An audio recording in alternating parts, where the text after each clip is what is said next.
Shalom. I'm going to make this real quick, giving all praise to Yahweh Shem El Shaddai Shem Kakadah. Shalom to the 144,000, the rest of the elect out there. Shalom to you all. And I'm going to entitle this video, Vocab Malone has no knowledge when it comes to the scriptures. And I'm specifically talking about Isaiah chapter 65, verse, I believe it's verse 13. Anyway, I was watching it, and I wasn't even going to say nothing on it. And these guys that were out there, there was 3 individuals out there in England that couldn't really defend it. All they had to do was stay in that particular chapter. And because vocab, and what made me do this is this video right here. So now I got to make a video. Later I'll come back. It says, and I'm pretty sure he's going to answer it. Yes, the curses are an indicator that we are the biblical Israelites. Now I'm going to go into that, but I'm staying at Isaiah chapter 65. I believe that's verse 13. You got to read 13, 14, 15. I believe they went to 15. Vocab came back up to the 13th verse. And to really get the understanding, you have to read from the first verse, and it's talking about the elect, the servants are the servants of the Most High. It said they're going to eat, and you are not going to eat. You that disobeyed are not going to eat. That's talking about the elect servants of Israel, as opposed to the Israelites that didn't take heed to this truth. And that's a future prophecy. If nobody went up there and told you, Vocab Malone, Isaiah is a prophet. Anytime Isaiah speaks, it's a prophecy, whether it takes place a year from the time he makes it, because there's some prophecies that take place a year or 2 or 10 years later. In the case of Daniel, the prophet, he prophesied concerning the Babylonians and the Persians and the Mede Empire, which he was living in both empires. So really, while he was going through Daniel, the king of Babylon had a dream, and then Daniel had a dream, had a vision. But they were both visions. So Daniel 2 and Daniel 7 pretty much say the same thing. But in Daniel 2, it's a statue with the head of gold. And then Daniel 7, it's a beast, 4 beasts. So when you deal with the first couple of verses, it's talking about the Babylonian Empire, which is not a prophecy. It's already here, but he saw it in the vision.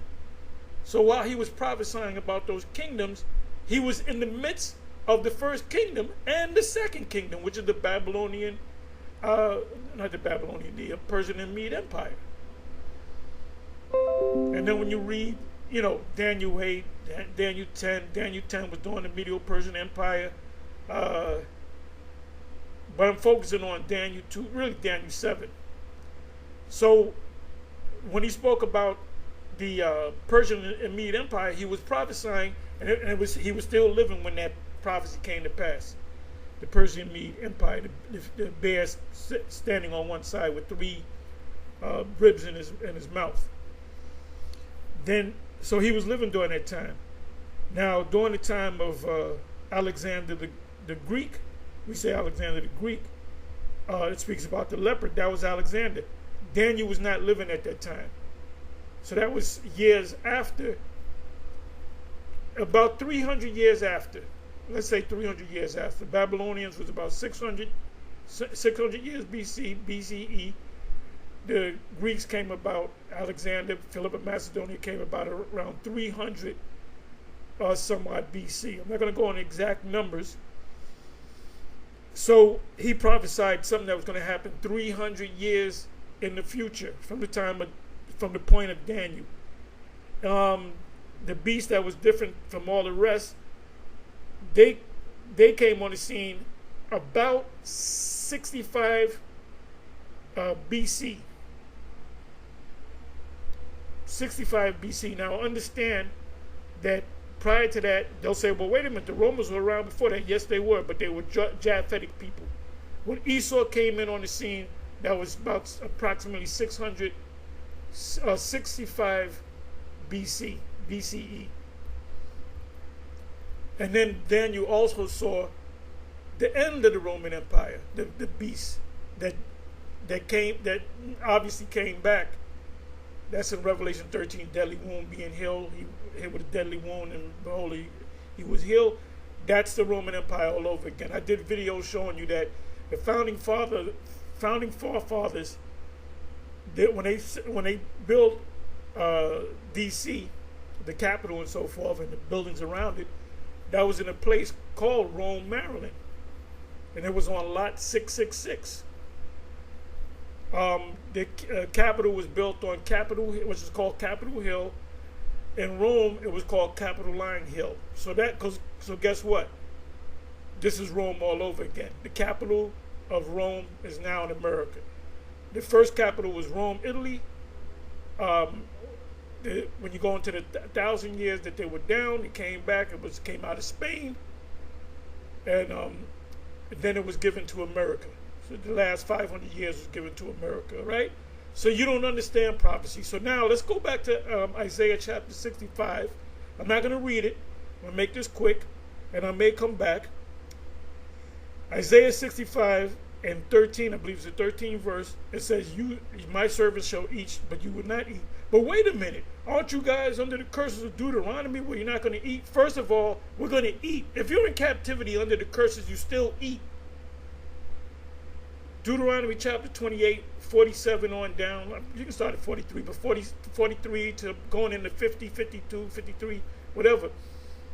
And to the end, it's talking about the curses. It said that that everything we get, we're going to get it from him. The clothes that we wear, the food that we eat. So we're going to eat even though we're under curse. It says in Ezekiel chapter 4, it speaks about we will eat our defiled food. How does it say? We shall eat defiled. We shall eat our bread defiled among the Gentiles. Meaning, under the curses, we're going to eat, but we're going to eat defiled foods. Like now, we're all eating GMO foods. You can't get around it. You're breathing GMO air. So you were saying, well, wait a minute. If you're under the curse, why are you joyful and happy and this, that? Matter of fact, let me go to it, man.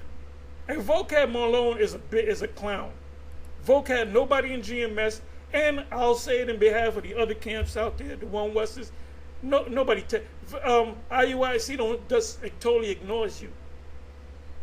And we try to work with you, but you can't see it. We done broke things down, man. You are not equipped to deal with us, my nigga. You Italian motherfucker. Now they might cut this shit off. So you're a racist, man. Fuck you, devils, man. Anyway, but you can say the N word, you know. Don't say the J word. Anyway, let's go to that real quick.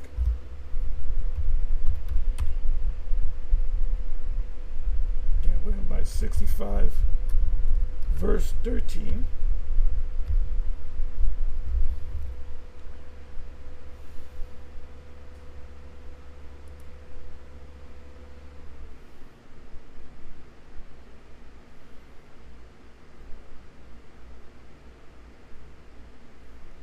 Okay, therefore, thus saith the Lord, behold, my servant. If you read from the first verse, you look up the word servant. Servant also means servant of the Most High, a prophet, one of the elect. And this is referring to, this is getting ready to happen. Therefore, thus saith Yahweh the Most High, behold, my servants shall eat, the elect shall eat, but ye, the ones of you that didn't take heed, shall be hungry. Behold, my servants shall drink, which is eating, but ye shall be thirsty. Behold, my servants shall rejoice, but ye shall be ashamed. Ultimately, we're going to rejoice. Well, wait a minute. How can you rejoice when you're under the curses? We're coming out of the curses. This is yet to happen. Because as you read down, you got the headlines there. It said new heavens and a new earth. So this right here is the beginning of the new heaven and the new earth. Behold, my servants shall sing for joy of heart, because we see this man going down.